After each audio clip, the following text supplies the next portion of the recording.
What's up guys, welcome back to my channel, and if you're new here then welcome to our little corner of the internet. Today we're going to be watching a video that I feel like I desperately need. This is titled Sunni and Shia Explained in 8 minutes, which now that we've been watching these current events, I understand that there is two different groups when it comes to this religion, which is Sunni and Shia, and in my eyes, like, Shia bad, Sunni good, Shia extreme, Sunni chill, which is not a very good explanation when it comes to these religions. So I'm excited to see this video and understand finally what the actual difference is and what they actually are. So let's see what this is about. There are nearly 2 billion Muslims on Earth. From the outside, they seem identical. One God, one Quran, one Prophet. But for 1,400 years, the Islamic world has been split into two distinct paths, Sunni and Shia. The Sunnis are the vast majority, about 90% of Muslims. They dominate countries like Saudi Arabia, Egypt, Turkey, and Indonesia. Their name comes from Sunnah, meaning they strictly follow the Prophet's tradition and the consensus of his companions. The Shias make up about 10%. They are the majority in Iran and Iraq. Their name means partisans of Ali. They believe the Prophet's family, specifically Ali, were the only divinely appointed leaders. So, beyond politics, how do they actually live differently? Let's break down the 5 major differences that separate them today. The first and most visible difference is how they pray. If you walk into a mosque, you can often tell who is who just by watching them stand. Hand position. I wonder if these like two kind of rival each other, like, you know, because it's a very kind of strong religion, because, you know, it's like, well, not that all religions are strong, and, you know, people that believe in it stand by their religion, but I wonder if they like look at each other when they, you know, are praying next to each other and they're like, oh, you're Shia, or is that just like, it's fine?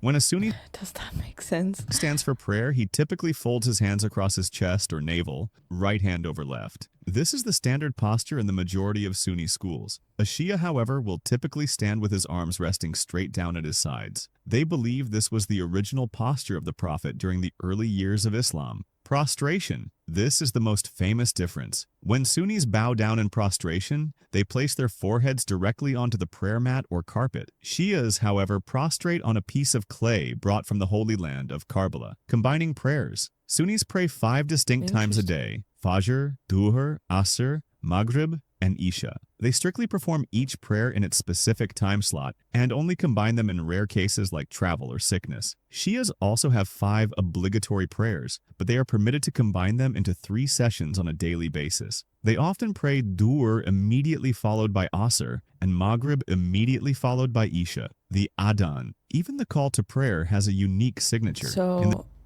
Shias only prays 3 times a day in reality? No? Because they kind of combine them? Interesting.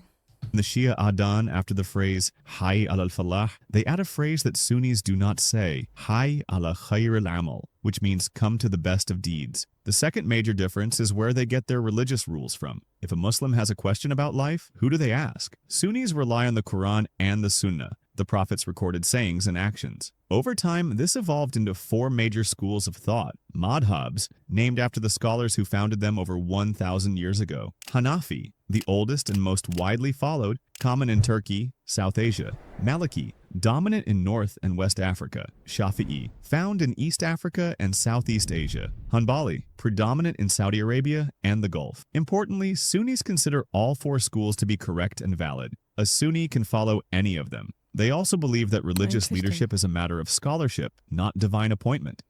I've never really took a deep dive into this religion, so this is so interesting to me.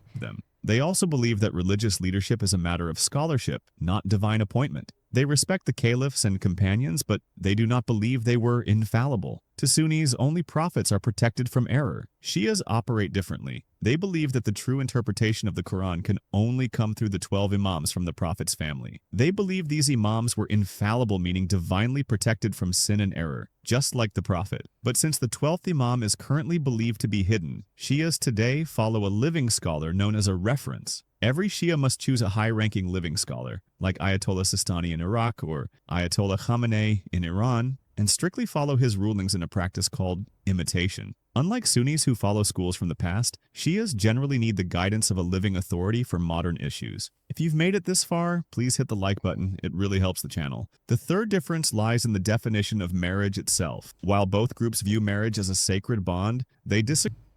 I wonder how this came to be. Is currently believed. So they have to follow, obviously, like their ruler or the highest voice. But I wonder where that came from, because I doubt that that was always like that, you know? Especially with like, can you stop? Thank you. Especially, I feel like, I don't know. I feel like someone changed that in time, you know? Like, you need to listen to me. In the definition of marriage itself. While both groups view marriage as a sacred bond, they disagree fundamentally on one specific type of contract. In Sunni Islam, marriage is strictly a permanent contract. It is intended to last a lifetime until death or divorce separates the couple. For a Sunni marriage to be valid, it has strict requirements. There must be the consent of the bride's guardian, 2 male witnesses, and a public announcement. Sunnis strictly reject any form of temporary marriage. They consider it forbidden and view it as invalid, equating it to adultery. Shia Islam recognizes the standard permanent marriage just like Sunnis. However, they also permit a second type of marriage called temporary marriage. It is a contract between a man and a woman for a fixed period of time. What? This duration is a That I've never heard of that. Sorry. I also, no disrespect to any religion. If I hope I don't say anything disrespectful, because I have nothing against people having different beliefs, but that's weird. Like, I've never heard of that, you know? Like, oh yeah, let's get married for, 6 months and then we'll break up and then.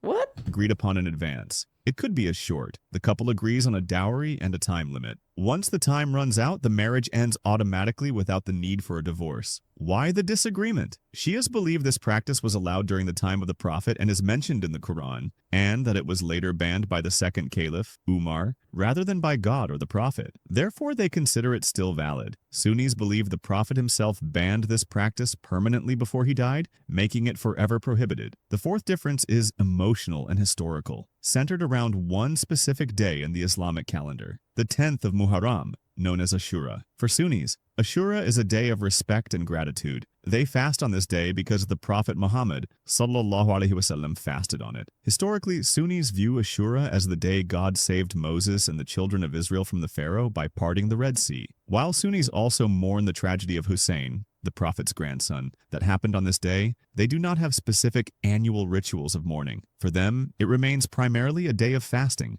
For Shias, Ashura is the most defining day of their religious identity. It is a day of intense grief, sorrow, and mourning. It marks the anniversary of the Battle of Karbala, where Imam Hussein and 72 of his family members and companions were surrounded and massacred by the army of the Umayyad Caliph, Yazid. For Shias, this wasn't just a battle, it was the ultimate sacrifice of the Prophet's bloodline to save the true Islam from corruption. On this day, Shias wear black and organize large processions. They listen to the heartbreaking story of the battle, weep, and often beat their chests as an expression of grief and solidarity with Hussein's suffering. They do not fast on this day, as it is considered a day of tragedy, not celebration. The final major difference relates directly to the fifth pillar.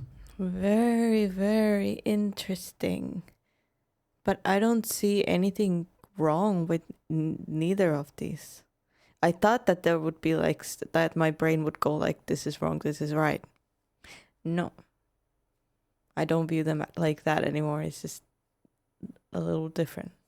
Of Islam. First, regarding the obligatory Hajj, both Sunnis and Shias are completely united. They both believe it is a mandatory duty, and every year they stand shoulder to shoulder in Mecca, circling the same Kaaba and praying to the same God. However, the difference arises with a second type of pilgrimage that Shias practice, known as visitation. Unlike Sunnis, Shias place immense spiritual value on visiting the shrines of the Imams, specifically the shrine of Hussein in Karbala and Ali in Najaf. For Shias, making this journey is considered a highly rewarding act of worship to seek intercession. The Sunni view Sunnis, particularly those following strict schools like the Hanbali tradition, strongly disagree with this practice. While they respect the Prophet's family, they believe that building grand shrines over graves and praying at them can lead to shirk, polytheism. They believe one should pray only to God directly without any intermediaries. Therefore, you will rarely see elaborate shrines in Sunni-dominated regions compared to the golden domes found in Shia cities. So, to summarize the 1,400-year split, politics. Sunnis believe in leadership by community consensus. Caliphate. Shias believe in leadership by divine appointment.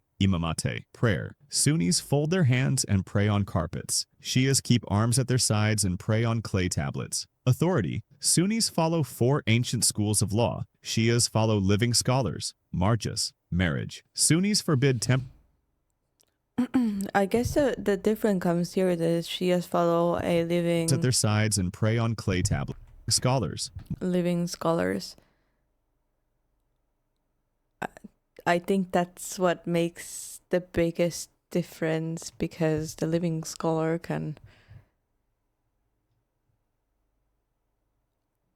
how would you say, can control them. Marjas. Marriage. Sunnis forbid temporary marriage. Shias allow it. Sunnis focus on the Prophet's companions. Shias focus on the Prophet's family and the tragedy of Karbala. Yet, despite these deep theological and historical differences, the similarities remain the foundation. They both testify that there is no God but Allah and Muhammad is his messenger. They both read the same Quran. They both fast the same Ramadan. And they both face the same direction in prayer. The Sunni-Shia divide is not about different religions, but rather 2 different interpretations of the same faith, one emphasizing the consensus of the community, and the other emphasizing the lineage of the Prophet. Assalamu alaikum.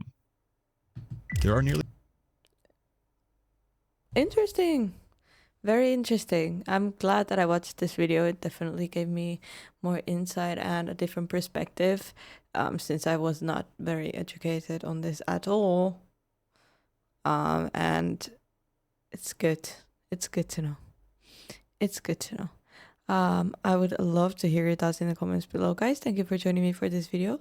Please leave a like, subscribe if you haven't yet, and I'll see you guys in the next video. Bye.